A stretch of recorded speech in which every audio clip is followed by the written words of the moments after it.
do that. We got please correct me if I'm wrong. Lady Zhang Shi calling in from New York. Is that correct? Zhang, yeah, Lady Awesome. Zhang Ji, Zhang. Got it.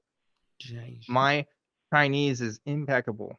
Okay, it's flawless. Anyway, Lady Zhang Ji, I've heard.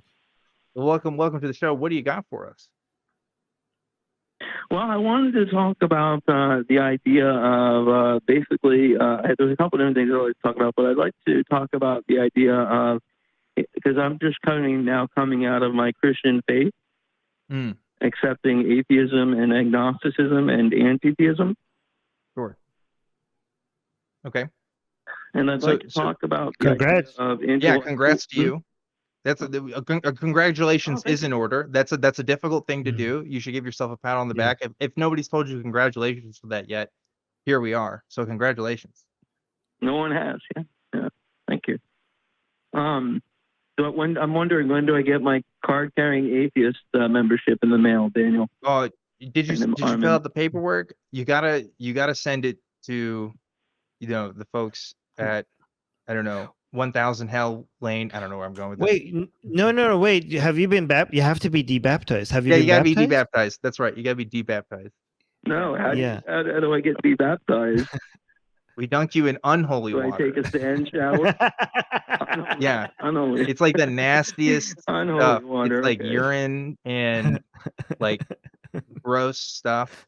It's the most unholiest concoction you can think of. And we dunk you in that. You're making atheism sound gross. Well, yeah, that's true. Like blood and like, yeah, but no. I'm really glad for you. So I see here a note from the call screener that you wanted to specifically talk a little bit about the emotional experiences and the validation of those experiences in relation to beliefs. Can you tell me a little bit more about what you mean by that?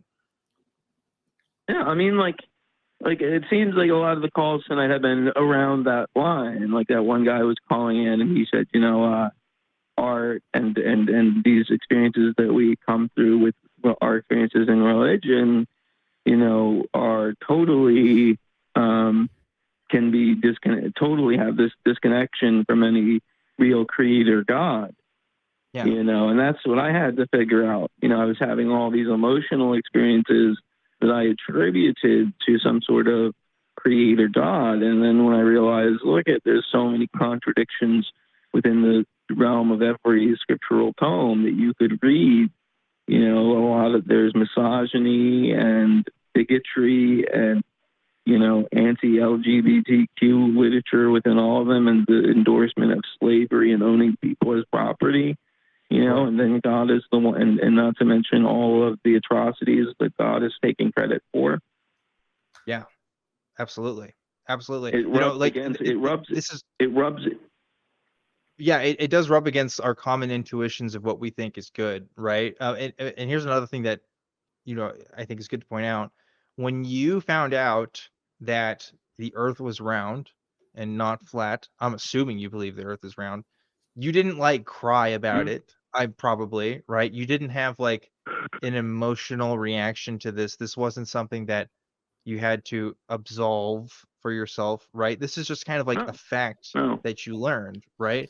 But for some reason, when it comes to these religious facts, when it comes to the existence of God, the existence of, Jesus and our sins and the death and everything, for some reason, for a lot of Christians, there is this emotional component to this, which if it was just a fact like any other part of the world, doesn't really track as far as why that should be there, right? So yeah, I think there is something to that. Armin, you look like you had something you want to say. Yeah, well, because I think one of them is at least pretending to serve a need that we all have, right? So I mean, there are facts the Earth being sphere is a fact, but it's not addressing certain natural needs that humans have. Well, religion, when it's making claims about the world, it's not just making claims, it's also filling a gap, like our need for community, our need for a sense of awe, our need of a sense of belonging, community, all of that, being part of something greater than ourselves, a sense of significance. It touches upon all of those things, and it also gives you this false belief that it's the only way to satisfy those beliefs. So without it, so even when you challenge those things that are being claimed as to be factual, it's not just that you're being corrected on certain information.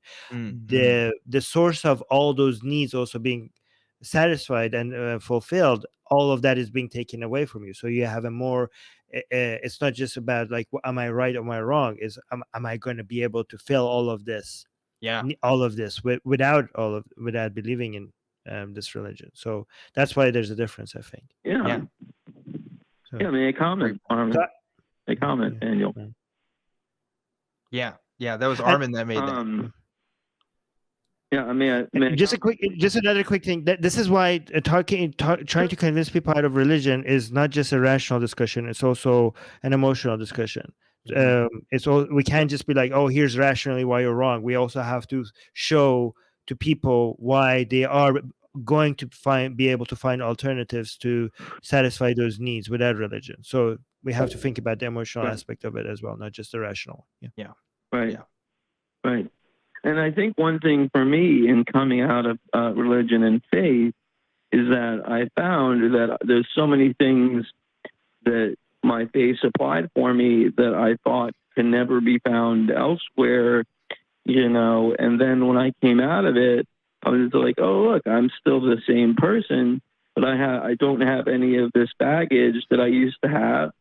I'm free to smoke my tobacco and my cannabis and drink my drink when I like to, as long as I'm being responsible. I don't see anything wrong with those things, but my friends within the church would still give me a hard time about it, And I'm like, it's just tobacco, smoke, and drink. What's the wrong? What's the harm in it if you're being responsible with it?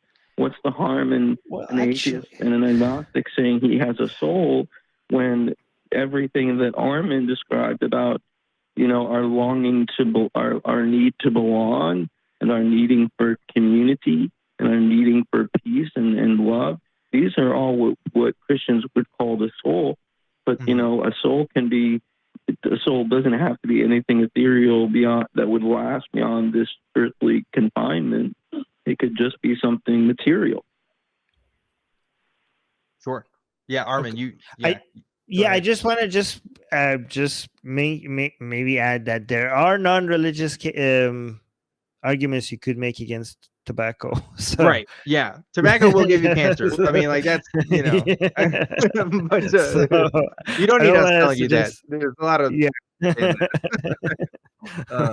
ACA does not support smoking or condone it necessarily or not. The opinions of the host do not necessarily reflect that of the ACA. There's a disclaimer there for a reason. But anyway, no. You brought this up because I think when apologists talk about religion as if it is a series of, okay, if X is true and if Y is true, then Z is true. To me, it's disingenuous in a way. I know that they're trying to legitimize, religious positions as intellectually sound, but none of us, I mean, most people who come to Christianity in particular, didn't do it for intellectual reasons, right? I mean, Lee Strobel likes to pretend he did some investigating and now he's a Christian. I don't believe it. I'm sorry. I don't.